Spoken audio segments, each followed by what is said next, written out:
குஜராத் மாநிலம் சூரத்தில் SBI வங்கிக்குள் துப்பாக்கியுடன் புகுந்த கும்பல் 50 லட்சம் ரூபாய் கொள்ளையடித்து சென்ற சம்பவம் அதிர்ச்சியை ஏற்படுத்தியுள்ளது. வங்கி ஊழியர்களை பிணை கைதிகளாக பிடித்து வைத்து கொள்ளையை அரங்கேற்றிய கும்பலை போலீசார் தீவிரமாக தேடி வருகின்றனர்.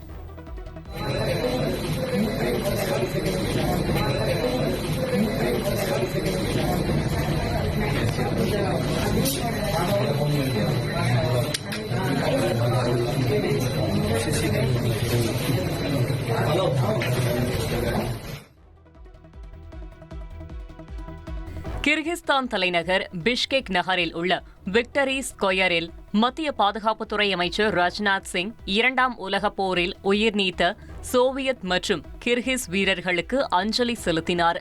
நினைவு சின்னத்தில் மலர் வளையம் வைத்து மரியாதை செலுத்திய அவர் பின்னர் நடைபெறும் ஷாங்காய் ஒத்துழைப்பு அமைப்பு பாதுகாப்புத்துறை அமைச்சர்கள் கூட்டத்தில் பங்கேற்க உள்ளார். இந்த பயணத்தின் போது பிராந்திய பாதுகாப்பு, பயங்கரவாதத்திற்கு எதிரான நடவடிக்கைகள் உள்ளிட்ட முக்கிய விவாதங்கள் நடைபெற உள்ளதாக தகவல் வெளியாகியுள்ளது. ஈரான் உலக நாடுகளுக்கு பொருளாதார ரீதியாக அழுத்தம் கொடுக்க முயற்சிப்பதாக அமெரிக்க வெளியுறவுத்துறை அமைச்சர் மார்கோ ரூபியோ குற்றம் சாட்டியுள்ளார். அமெரிக்க செய்தி நிறுவனத்திற்கு பேட்டியளித்த மார்கோ ரூபியோ, ஹார்முஸ் ஜலசந்தியை ஈரான் உலகிற்கு எதிரான ஒரு பொருளாதார அணு ஆயுதமாக பயன்படுத்துவதாகவும், சாதாரண ஜலசந்தியையே இப்படி பயன்படுத்தும் ஈரானிடம் அணு ஆயுதம் கிடைத்தால் மத்திய கிழக்கு பிராந்தியத்தையே அவர்கள் மிரட்டுவார்கள் என ரூபியோ எச்சரித்துள்ளார்.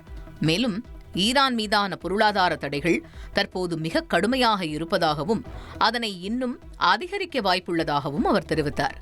ஈரானுடனான அமெரிக்காவின் அமைதி பேச்சுவார்த்தையில் அணுசக்தி விவகாரமே மிக முக்கியமானது என்றும் அவர் தெளிவுபடுத்தியுள்ளார்.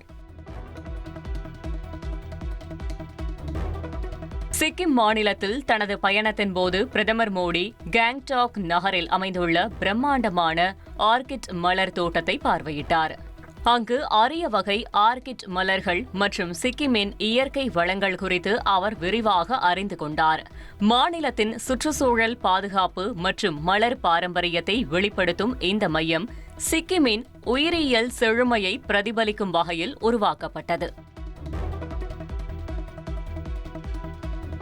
2025ஆம் ஆண்டில் $92.1 பில்லியன் செலவினத்துடன் உலகின் 5வது பெரிய ராணுவ செலவு செய்யும் நாடாக இந்தியா உருவெடுத்துள்ளது. சிப்ரி நிறுவனம் வெளியிட்டுள்ள சமீபத்திய அறிக்கையின்படி அமெரிக்கா, சீனா, ரஷ்யா மற்றும் ஜெர்மனி ஆகிய நாடுகள் முதல் 4 இடங்களில் உள்ளன.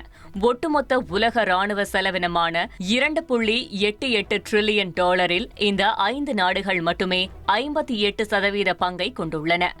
நவீன ஆயுத கொள்முதல் மற்றும் எல்லை பாதுகாப்பு தேவைகளுக்காக இந்தியா தனது ராணுவ செலவினத்தை 8.9% அதிகரித்துள்ள நிலையில் சர்வதேச அளவில் இந்தியாவின் ராணுவ பலம் மேலும் வலுவடைந்துள்ளதாக கருதப்படுகிறது.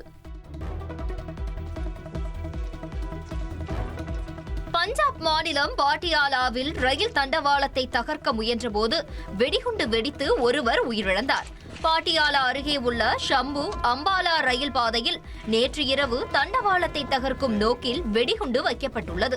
அப்போது எதிர்பாராத விதமாக குறைந்த தீவிரம் கொண்ட அந்த வெடிகுண்டு வெடித்ததில் அந்த முயற்சியை மேற்கொண்ட நபர் சம்பவ இடத்திலேயே உடல் சிதைந்து உயிரிழந்தார். தகவல் அறிந்து வந்த போலீசார் உயிரிழந்த நபரின் சடலத்தை மீட்டு விசாரணை நடத்தி வருகின்றனர்.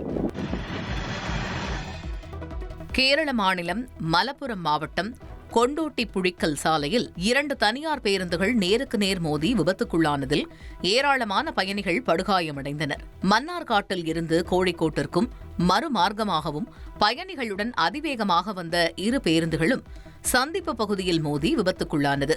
இந்த கோர விபத்தின் போது பேருந்தின் உள்ளே பொருத்தப்பட்டிருந்த CCTV கேமராவில் பதிவான பதைவதைக்க வைக்கும் காட்சிகள் தற்போது வெளியாகியுள்ளன.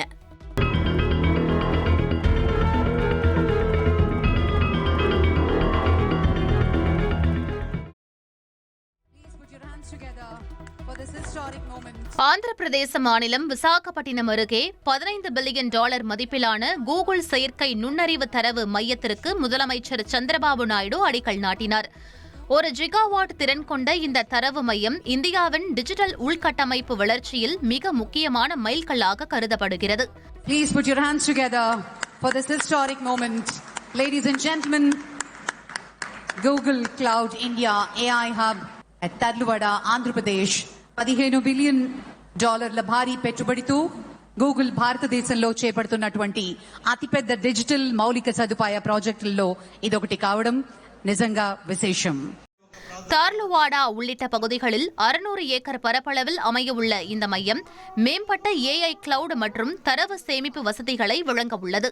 வரும் காலங்களில் ஆந்திராவை சுமார் 6.5 ஜிகாவாட் திறன் கொண்ட உலகளாவிய தரவு மையமாக நிலைநிறுத்துவதே இந்த திட்டத்தின் முக்கிய நோக்கம் என மாநில அரசு கூறியுள்ளது.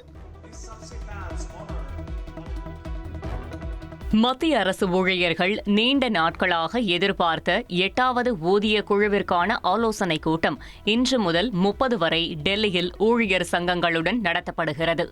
இந்த கூட்டத்தில் ஊதிய உயர்வு, ஓய்வூதியம் மற்றும் பிற நலன்கள் குறித்து ஊழியர் சங்கங்கள் கோரிக்கைகளை முன்வைக்க உள்ளன. குறைந்தபட்ச ஊதியத்தை 18,000 ரூபாயிலிருந்து அதிகரிக்கவும், ஃபிட்மெண்ட் ஃபேக்டர் எனப்படும் ஊதிய மாற்று விகிதத்தை உயர்த்தவும் கோரிக்கை வலியுறுத்தப்பட்டுள்ளது. இந்த ஆலோசனையின் அடிப்படையில் இறுதி பரிந்துரைகள் மத்திய அரசிற்கு சமர்ப்பிக்கப்படும் நிலையில் 2026 முதல் அமல்படுத்தப்படும் என எதிர்பார்க்கப்படுகிறது.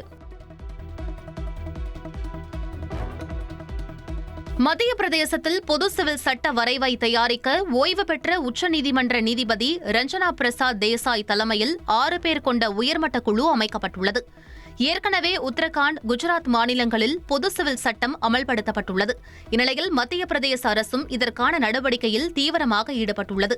தற்போது மத்திய பிரதேச அரசு அமைத்துள்ள குழு திருமணம், விவாகரத்து, வாரிசு உரிமை மற்றும் தத்தெடுத்தல் போன்ற விவகாரங்களில் தற்போதுள்ள பல்வேறு தனிநபர் சட்டங்களை ஆய்வு செய்து அனைவருக்கும் பொதுவான சட்டத்தை இந்த குழு பரிந்துரைக்கும். குறிப்பாக லிவ்-இன் உறவுகளை முறைப்படுத்துவது மற்றும் பெண்கள், குழந்தைகளின் உரிமைகளை பாதுகாப்பது குறித்து இதில் சிறப்பு கவனம் செலுத்தப்பட உள்ளது. 60 நாட்களுக்குள் தனது விரிவான அறிக்கையை சமர்ப்பிக்க உத்தரவிடப்பட்டுள்ளது.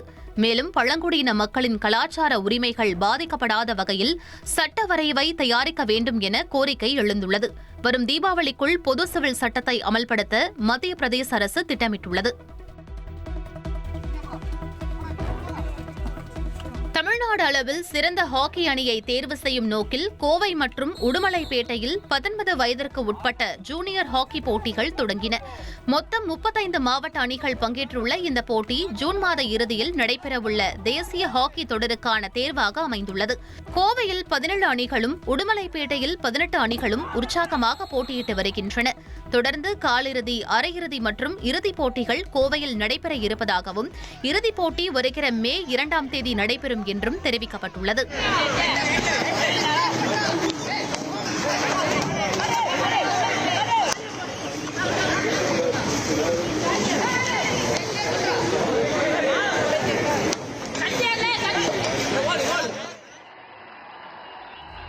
சிக்கிம் மாநிலத்தின் 50வது ஆண்டு பொன்விழா தலைநகர் கேங்டாக்கில் சிறப்பாக நடைபெற்றது.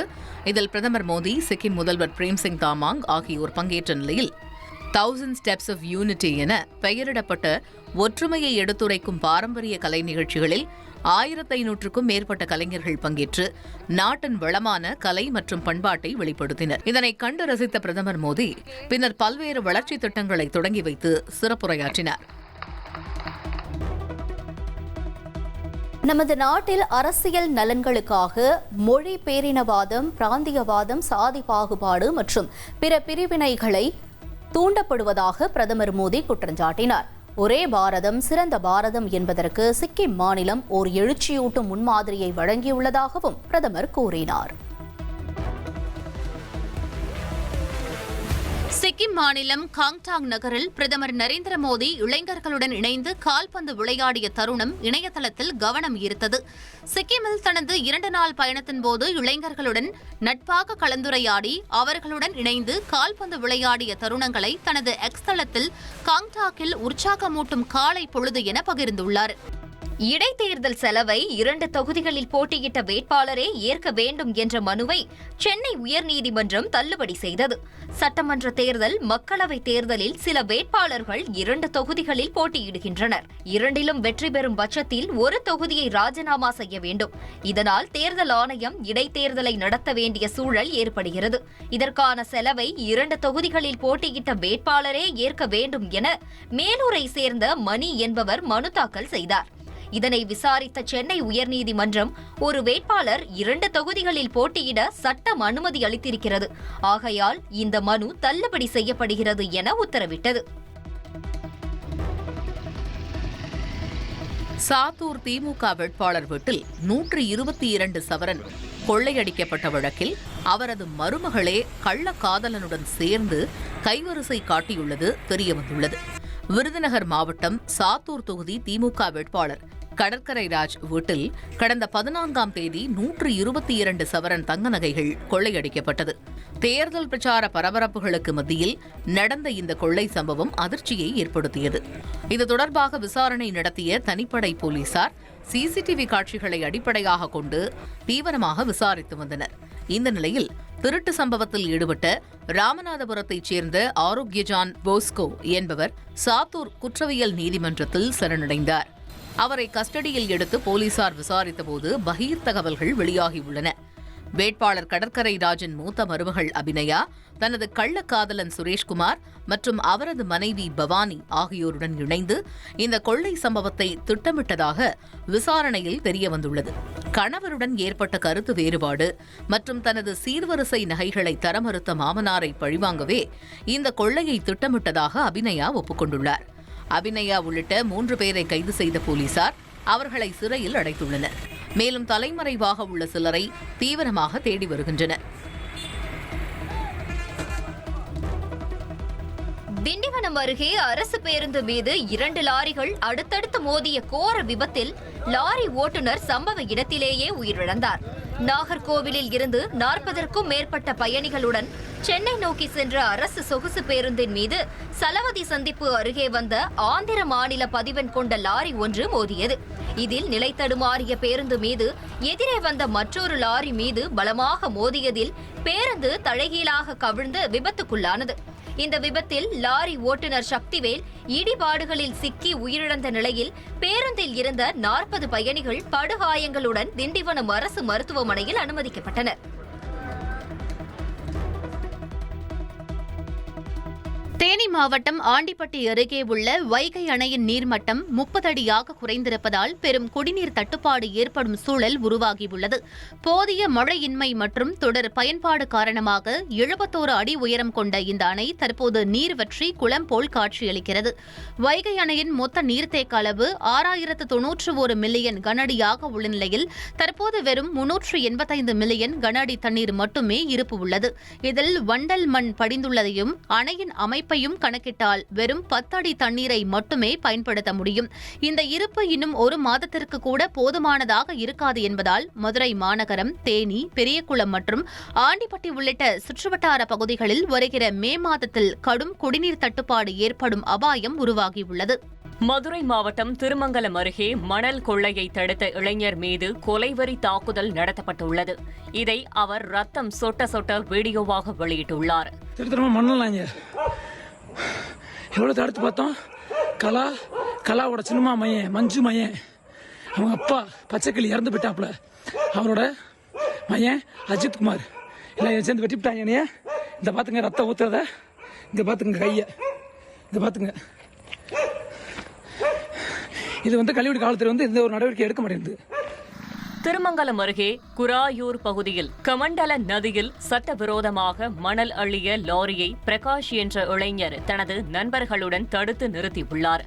அப்போது 10 பேர் கொண்ட கும்பல் பயங்கர ஆயுதங்களுடன் பிரகாஷை சரமாரியாக வெட்டிவிட்டு தப்பியோடியது. மணல் கொள்ளை குறித்து புகார் அளித்தும் போலீசார் நடவடிக்கை எடுக்காததே தாக்குதலுக்கு காரணம் என பொதுமக்கள் குற்றஞ்சாட்டுகின்றனர். தற்போது படுகாயமடைந்த இளைஞர் விருதுநகர் அரசு மருத்துவமனையில் சிகிச்சை பெற்று வருகிறார். தருமபுரி மாவட்டம் பாலக்கோடு அருகே சாலையில் சென்று கொண்டிருந்த அரசு பேருந்தின் மீது ராட்சத புளிய மரம் சாய்ந்து பரபரப்பு ஏற்பட்டது. பொதுமக்கள் மற்றும் மாணவர்களை ஏற்றி சென்ற பேருந்தின் மீது உப்பளம் அருகே திடீரென புளிய மரம் வேரோடு சாய்ந்தது. நல்வாய்ப்பாக இதில் உயிர் சேதம் எதுவும் ஏற்படவில்லை. பேருந்தின் முன்பகுதி மற்றும் கண்ணாடிகள் கடுமையாக சேதமடைந்ததுடன் அப்பகுதியில் சுமார் 2 மணி நேரம் போக்குவரத்து பாதிக்கப்பட்டது. இந்நிலையில் அதிகாரிகளுடன் பொதுமக்கள் இணைந்து மரத்தை அகற்றி போக்குவரத்தை சீர் செய்தனர். சிவகங்கை மாவட்டம் கீழடியில் நடைபெற்று வரும் 11ஆம் கட்ட அகழாய்வில் தொல்லியல் துறையினர் வரலாற்று சிறப்புமிக்க மைல்கல்லை எட்டியுள்ளனர். சுமார் 10 ஆண்டுகால நீண்ட காத்திருப்பிற்கு பிறகு வைகை நதிக்கரை நாகரிகத்தின் சான்றாக விளங்கும் பிரம்மாண்ட செங்கல் கட்டுமானத்தின் தொடர்ச்சி தற்போது கண்டறியப்பட்டுள்ளது. தற்போதைய தொல்லியல் ஆய்வில் 2 மீட்டர் ஆழத்தில் 8 அடுக்குகள் கொண்ட வலுவான செங்கல் கட்டுமானம் வெளிப்பட்டுள்ளது. இந்த தொடர் கட்டுமானமானது தெற்கு திசை நோக்கி திரும்புவதால் அந்த பகுதியிலும் அகழாய்வு பணிகள் முடுக்கிவிடப்பட்டுள்ளன. இதன் மூலம் கீழடி ஒரு மிகப்பெரிய நகரமாக இருந்ததற்கான முழுமையான ஆதாரங்கள் கிடைக்க வாய்ப்புள்ளதாக ஆய்வாளர்கள் மகிழ்ச்சி தெரிவிக்கின்றனர். அடுத்தடுத்து வெளிப்படும் கட்டுமானங்களால் கூடுதல் மாணவர்களும் ஆய்வாளர்களும் இந்த பணியில் தற்போது ஈடுபடுத்தப்பட்டுள்ளனர். கோவை மாவட்டத்தில் கடந்த 1 மாத காலமாக வெயிலின் தாக்கம் 37 டிகிரி செல்சியஸ் வரை அதிகரித்து வருவதால் பொதுமக்கள் கடும் அவதிக்கு உள்ளாகி வருகின்றனர். நடப்பாண்டில் வழக்கமாக பெய்யும் கோடை மழையும் பொய்த்துவிட்டதால் அனல் காற்றால் முகம் மற்றும் கண்கள் எரிவதாக மக்கள் வேதனை தெரிவிக்கின்றனர். வெயிலை சமாளிக்க பொதுமக்கள் நீர்ச்சத்துள்ள பழங்கள், கம்மங்கூழ், கரும்பு ஜூஸ் போன்ற பானங்களை பருகி வருகின்றனர்.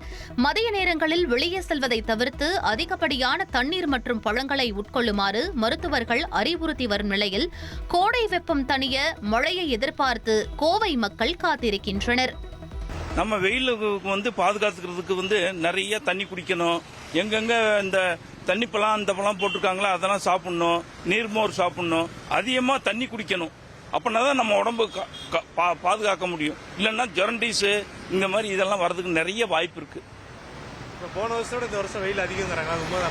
ரொம்ப உண்மை சார், உண்மையான செய்தி. போன வருஷம் ஜூன் ஏப்ரல் 15லே நமக்கு மழை கிடைச்சிருச்சு.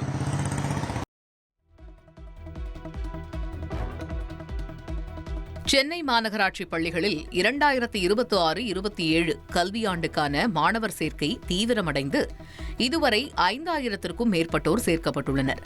அந்த வகையில் வீடு வீடாக சென்று மாணவர் சேர்க்கை இயக்கம் முன்னெடுக்கப்பட்ட நிலையில் பொதுத் தேர்வு முடிவிற்கு பின் இந்த எண்ணிக்கையை மேலும் உயர்த்த அதிகாரிகள் திட்டமிட்டுள்ளனர். இதனால் வரும் மே மாதத்திற்குள் மாணவர் சேர்க்கை 7000ஐ எட்டும் என எதிர்பார்க்கப்படுகிறது. கடந்த ஆண்டு மே மாதம் வரை 13800 மாணவர்கள் சேர்க்கப்பட்டிருந்ததும் குறிப்பிடத்தக்கது.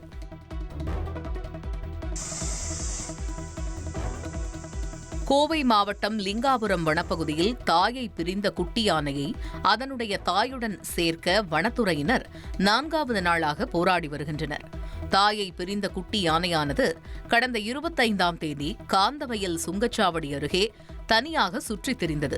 இதனை ஒரு யானை கூட்டத்துடன் வனத்துறையினர் இணைத்துவிட்டனர். ஆனால் அந்த கூட்டத்தில் இருந்த ஆண் யானை குட்டி யானையை ஏற்காமல் துரத்திவிட்டது. இதனையடுத்து மற்றொரு யானை கூட்டத்துடன் குட்டி யானையை வனத்துறையினர் சேர்த்தனர். அந்த யானை கூட்டமும் குட்டி யானையை ஏற்கவில்லை. இந்நிலையில் குட்டி யானையின் தாயை தேடும் பணியில் வனத்துறையினர் தீவிரமாக ஈடுபட்டு வருகின்றனர்.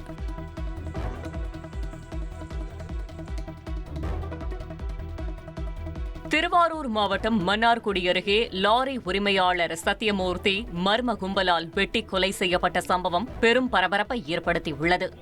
அரவத்தூர் கிராமத்தைச் சேர்ந்த இவரை மர்ம நபர்கள் தொலைபேசியில் வரவழைத்து தருசுவேலி பகுதியில் வைத்து அரிவாளால் சரமாரியாக வெட்டியுள்ளனர். தகவலின் பேரில் உயிரிழந்த நிலையில் இரத்த வெள்ளத்தில் கிடந்த சத்தியமூர்த்தி உடலை காவல்துறையினர் மீட்டனர். தொடர்ந்து மாவட்ட காவல் கண்காணிப்பாளர் கருண் கரட் சம்பவ இடத்தை நேரில் ஆய்வு செய்து கொலையாளிகளை பிடிக்க தனிப்படை அமைத்துள்ளார். முன்விரோதம் காரணமாக இந்த கொலை நடந்ததா என்ற கோணத்தில் போலீசார் விசாரணையை தீவிரப்படுத்தியுள்ளனர். புதுக்கோட்டை அரசு மகளிர் கலைக் கல்லூரியில் அமைக்கப்பட்டுள்ள வாக்கு எண்ணிக்கை மையத்தை மாவட்ட ஆட்சியர் அருணா ஆய்வு செய்தார். சிசிடிவி கேமராக்கள், 3 அடுக்கு பாதுகாப்பு, கம்பி வேலிகள், கண்காணிப்பு மையம் ஆகியவற்றை உன்னிப்பாக ஆய்வு செய்தார்.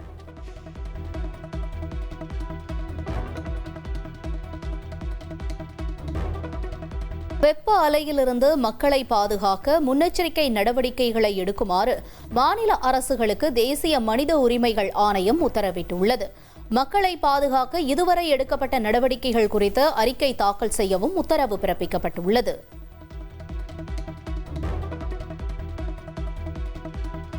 தமிழ்நாட்டின் பெரும்பாலான மாவட்டங்களில் இன்றும் நாளையும் வெப்பம் சுட்டெரிக்கும் என்று வானிலை ஆய்வு மையம் கூறியுள்ளது. வரும் 1 மற்றும் 2ஆம் தேதியிலும் வெயிலின் தாக்கம் கடுமையாக இருக்கும் என்று எச்சரிக்கப்பட்டுள்ளது. தமிழ்நாடு தொடர்ந்து 2வது ஆண்டாக இரட்டை இலக்க பொருளாதார வளர்ச்சி என்ற சாதனையை நிகழ்த்தியிருப்பதாக முதலமைச்சர் ஸ்டாலின் பெருமிதம் தெரிவித்துள்ளார். தெற்காசியாவில் முதன்மை மாநிலமாக தமிழ்நாடு உயர வேண்டும் என்றும் சமூக வலைதளத்தில் அவர் பதிவிட்டுள்ளார்.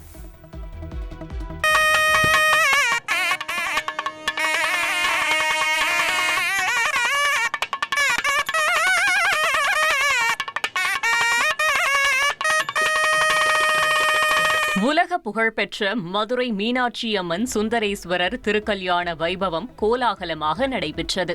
முன்னதாக மீனாட்சி அம்மனும் சுந்தரேஸ்வரரும் முத்துராமையர் மண்டபத்தில் கன்னி ஊஞ்சலாடி வந்தனர். தொடர்ந்து திருப்பரங்குன்றம் சுப்பிரமணிய சுவாமி, தெய்வானை மற்றும் மணமகளின் சகோதரராக கருதப்படும் பவளக்கனிவாய் பெருமாள் முன்னிலையில் மணமேடையில் எழுந்தருளினர்.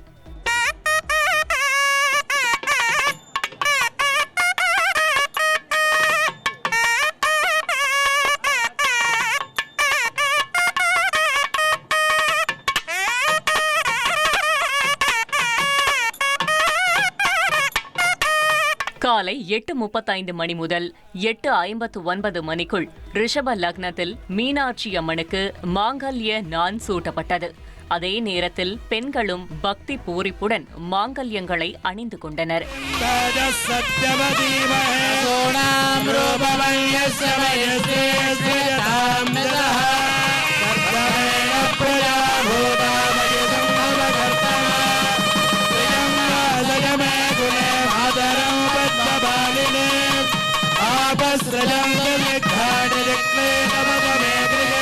திருக்கல்யாணம் முடிந்தவுடன் பாரம்பரிய முறைப்படி பக்தர்கள் மொய் எழுதி பிரசாதம் பெற்றுக் கொண்டனர்.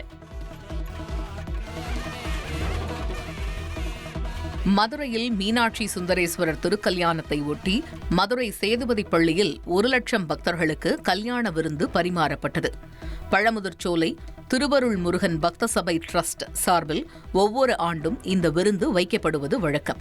25 ஆண்டுகளுக்கும் மேலாக இந்த நடைமுறை தொடர்கிறது.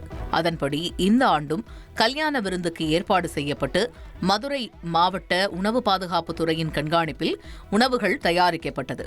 திரளான பக்தர்கள் வரிசையில் நின்று பல்வேறு வகையான உணவு பதார்த்தங்களை வாங்கி சாப்பிட்டு மகிழ்ந்தனர்.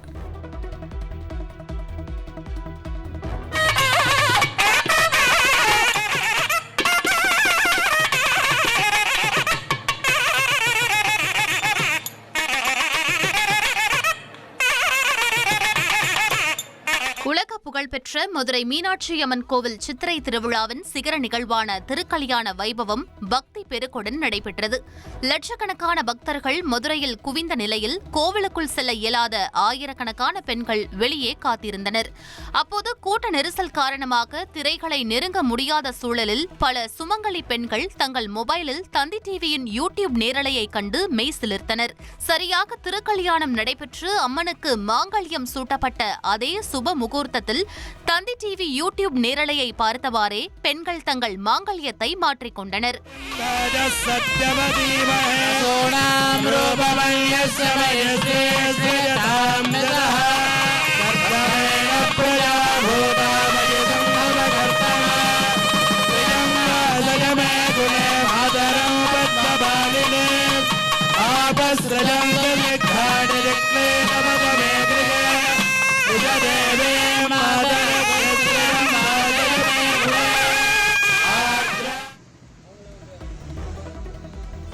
சென்னையில் இளநீர் விலை வரலாறு காணாத வகையில் உயர்ந்து வருவது பொதுமக்களிடையே பெரும் அதிர்ச்சியை ஏற்படுத்தியுள்ளது. கடந்த சில வாரங்களுக்கு முன்பு 40 ரூபாய்க்கு விற்கப்பட்ட இளநீர் தற்போது ரகத்தை பொறுத்து 60 முதல் 80 ரூபாய் வரையிலும், செவ்விளநீர் அதிகபட்சமாக 100 ரூபாய்க்கும் விற்பனை செய்யப்படுகிறது. வெயிலின் தாக்கத்தால் விளைச்சல் பாதிக்கப்பட்டிருப்பதோடு தேவை அதிகரித்திருப்பதே இந்த விலை உயர்வுக்கு காரணம் என வியாபாரிகள் கூறியுள்ளனர். ரெகுலரா உங்ககிட்ட வாங்குறவங்க கேட்க மாட்டாங்களா ரேட்? கண்டிப்பா கேக்குறாங்க தான். இருந்தாலும் நாங்க சொல்லி சீசன் டைம்ல ஒண்ணும் பண்ண முடியாது சார். எங்களுக்கு விடுத்த ஒரு 5 ரூபா தான் சார் இது கிடைக்கும். 10 ரூபா கூட கிடைக்கும், 5 ரூபா சார் கிடைக்கும் சார். அதெல்லாம் அப்படிதான் சொல்லி தான் நாங்க வியாபாரம் பாக்குறோம். நாங்க இந்த செவ்வெளியில இன்னும் காஸ்ட்லியா இருக்கும். காஸ்ட்லி அது நாங்க 100 ரூபாய் தான் போட முடியும். இன்னைக்கு கூட ஒரு கஸ்டமர் கேட்டு தான் போனாங்க, சார் எங்களுக்கு கட்டுப்படி ஆகாது, நான் 100 ரூபாய் போட்டாதான் சார் கட்டுப்படி ஆகும்னு சொன்னேன். இருந்தாலும் பரவாயில்லமா வாங்கி எத்தனை சொல்றாங்க, ஒருத்தர் நாங்க 100 ரூபாய் விற்கிறீங்க அப்படின்றாங்க. சார் வேணும்ன்றது வாங்கி அதை கொடுத்து ஆகணும் அவங்களுக்கு. கோடை காலத்தில் உடலை குளிர்ச்சியாக வைத்திருக்க உதவும் இயற்கை பானமான இளநீரின் விலையை கட்டுப்படுத்த அரசு உரிய நடவடிக்கை எடுக்க வேண்டும் என சென்னை வாசிகள் கோரிக்கை விடுத்துள்ளனர். என் பேர் சாலமன், நான் தாம்பரத்தில் வரேன். என் ஆஃபீஸ் இங்கே தான் இருக்குது. ரெகுலராக யூஸ்வலாக இங்கே இளநீர் குடிப்பேன். முன்னாடிலாம் இப்போ வெயில் ரொம்ப ஹீட் இதானனால டீஹைட்ரேட் ஆகுது. 2 இளநீர் 3 இளநீர் அது மாதிரி போவோம். முன்னாடிலாம் 40 ருபீஸ் இருந்தது. இப்போது இந்த வெயில் சீசனால் மக்கள் நிறைய பேர் குடிக்கிறதுனால 60 ருபீஸ் 70 ருபீஸ்னு ஒரு இளநீர். ப்ரைஸ் இன்க்ரீஸ் தான் இருக்குது. எப்படி பார்க்குறீங்க? கொஞ்சம் கஷ்டமாக தான் இருக்கா? கஷ்டமாக தான் இருக்குது, இருந்தாலும் குடிச்சாகணும்ல. அப்போ தான் நம்மளுக்கும் கொஞ்சம் ஹைட்ரேட்டாக இருக்கும், இல்லைனா ரொம்ப டயர்டாகிடுது. ரெகுலராக இங்கே தான் நான் ரெகுலராக ஆஃபீஸ் முடிச்சுட்டு, ஆஃபீஸ் இங்கே தான் இருக்குது, போகிற வழியில் 2-3 இளநீர் குடிச்சிட்டு போவேன், இல்லை பாட்டிலில் கூட வாங்கி ஃபில் பண்ணிட்டு போய்டுவேன். இன்னைக்கு வெயிலுடைய தாக்கம், அதனால உடலை ஒரு குளிர்ச்சியாக வச்சுக்க வேண்டிய ஹெல்த் நம்ம இம்ப்ரூவ் பண்ண வேண்டியிருக்கு, கொஞ்சம் பாதுகாக்க வேண்டியிருக்கு. இந்த மாதிரி ஒரு சூழ்நிலையில் நம்ம இளநீர் சாப்பிட்டாக்க வேண்டிய ஒரு சூழ்நிலை, ஒரு கட்டாயம். என் டாக்டரே கூட இப்போலாம் ரெஃபர் பண்ணுறாங்க சாப்பிட சொல்லி. நமக்கு அதில் விட்டமின் கூட இருக்குது. அதனால முதல்ல உள்ள காலகட்டத்தை விட இப்போ ரேட்டு கொஞ்சம் அதிகமாக தான் இருக்குது. அதனால அரசாங்கம் இல்லை உரிய அதிகாரிகள் இதில் தலையிட்டு அதில் ரேட்டு கொஞ்சம் கம்மி பண்ணாங்கன்னா மக்கள் இன்னும் கொஞ்சம் அதிகமாக சாப்பிட்றதுக்கு, குழந்தைங்க இல்லை பெண்கள் இல்லை வயசானவங்க நோய்வாய்ப்பட்டவங்க இவங்களுக்கு எல்லாருக்குமே கொஞ்சம் ரொம்ப யூஸ்ஃபுல்லாக இருக்கும், கொஞ்சம் நல்லா இருக்கும். ஸோ இதில் நடவடிக்கை எடுக்கணும்னு சொல்லி நான் ரெக்வெஸ்ட் பண்ணுறேன். கொடைக்கானல் ஏரி சாலையில் நடைபயிற்சி மேற்கொண்ட முதல்வரிடம் சிறுமி ஒருவர் ஸ்டாலின் தொடரட்டும் தமிழ்நாடு வெல்லட்டும் என்ற திமுக பாடலை பாடினார். பாட்டை ரசித்து கேட்ட முதல்வர் பின்னர் சிறுமியை பாராட்டினார். தமிழ்நாடு